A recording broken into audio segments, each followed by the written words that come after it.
నమస్తే, welcome to with news లక్ష్యం సమాజహితం. నేను మహేష్. ముందుగా వార్తలోని ముఖ్య అంశాలు. విశాఖ కలెక్టర్ కార్యాలయంలో జిల్లా అభివృద్ధిపై సమీక్ష. అంతర్జాతీయ ప్రమాణాలతో విశాఖ అభివృద్ధి చెందుతుందన్న ఎంపీ.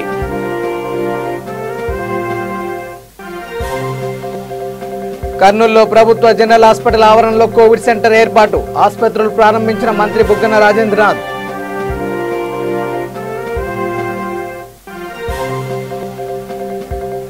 కర్నూలు జిల్లాలో ప్రైవేట్ ఆసుపత్రులపై జిల్లా కలెక్టర్ ఆకస్మిక తనిఖీలు. అధిక ఫీజులు వసూలు చేస్తున్న ఆసుపత్రులకు జరిమానా.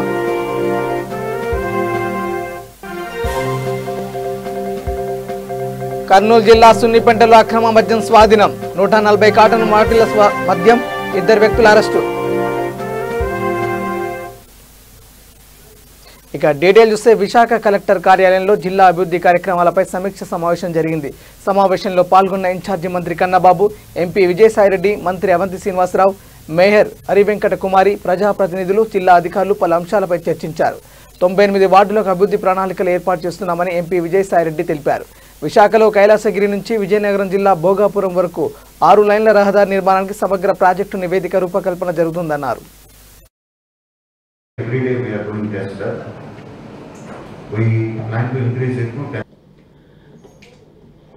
విశాఖపట్నం జిల్లాలో వివిధ అభివృద్ధికి సంబంధించినటువంటి ప్రాజెక్టుల మీద ఈరోజు సమీక్షా సమావేశం జరిగింది.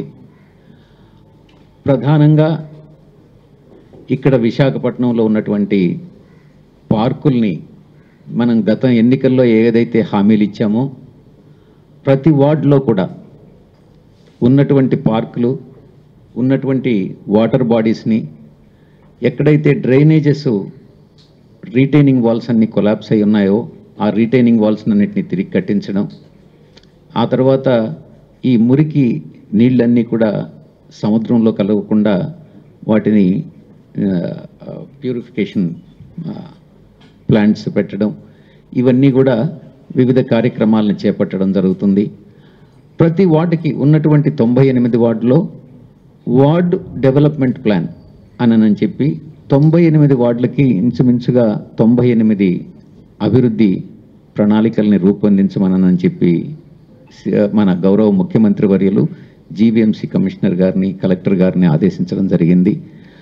దానికి ఆ పని, ఆ వార్డ్ డెవలప్మెంట్ యాక్షన్ ప్లాన్ ఇవ్వడం జరిగింది. 60 to 70% వర్క్స్ అయిపోయినాయి. ఒక 20-30% వర్క్స్ బ్యాలెన్స్ ఉన్నాయి. జీవీఎంసీలో కానీ ఉడాలో కానీ గౌరవ ముఖ్యమంత్రి గారు శంకుస్థాపన చేసినా కానీ మేము చేసినా కానీ ఇవన్నీ కూడా రేపు ఆగస్టు కల్లా కంప్లీట్ చేసి సెప్టెంబర్ కల్లా మరి వారి చేతుల మీదుగా ప్రారంభోత్సవాలు చేయాలి అని అధికారులకు ఆదేశించడం జరిగింది.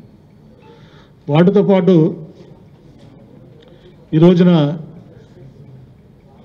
ఫ్యూచర్లో మన విశాఖ పరిపాలన రాజధాని కాబోతుంది కాబట్టి ఈ కైలాసగిరి నుంచి భోగాపురంకి 6 lanes రోడ్డుకు కూడా త్వరితగతిన ప్రతిపాదనలు తయారు చేసి ఫౌండేషన్ వేసి ఆ భోగాపురం ఇంటర్నేషనల్ ఎయిర్పోర్ట్ అయ్యే లోపే ఈ రోడ్డు కూడా శంకుస్థాపన మరి 2 yearsలో మరి ఇనాగరేషన్ కూడా చేయాలని మరి వారికి కూడా చెప్పడం జరిగింది.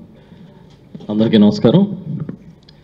ఈరోజు విశాఖపట్నంలో 2 అంశాల మీద డీటెయిల్గా రివ్యూ చేయడం జరిగింది. మొదటిది కోవిడ్ సిచ్యువేషను.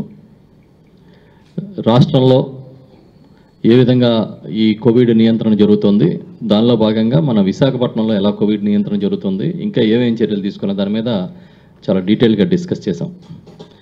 దీనిలో ప్రధానంగా చూస్తే నిన్న కూడా అంటే గడిచిన 24 గంటల్లో కూడా ఇంకా ఇక్కడ సుమారుగా 844 కేసులు ఒక రోజులో నమోదైనవి. కర్నూలు ప్రభుత్వ జనరల్ హాస్పిటల్ ఆవరణలో రాష్ట్ర ప్రభుత్వం ఆదేశాల మేరకు కరోనా బాధితులకు మెరుగైన వైద్య సదుపాయాలు కల్పించేందుకు జర్మన్ హ్యాంగర్లు తాత్కాలిక ఆసుపత్రి అదనపు 100 బెడ్స్ కోవిడ్ ప్రాథమిక చికిత్సా కేంద్రంను రాష్ట్ర ఆర్థిక శాఖ మంత్రి బుగ్గన రాజేంద్రనాథ్, రాష్ట్ర కార్మిక శాఖ మంత్రి గుమ్మనూరు జయరాం ప్రారంభించారు. ఈ కార్యక్రమంలో జిల్లా కలెక్టర్ జి వీరపాండియన్, బ్రహ్మానందరెడ్డి, జిల్లా అధికారులు తదితరులు పాల్గొన్నారు.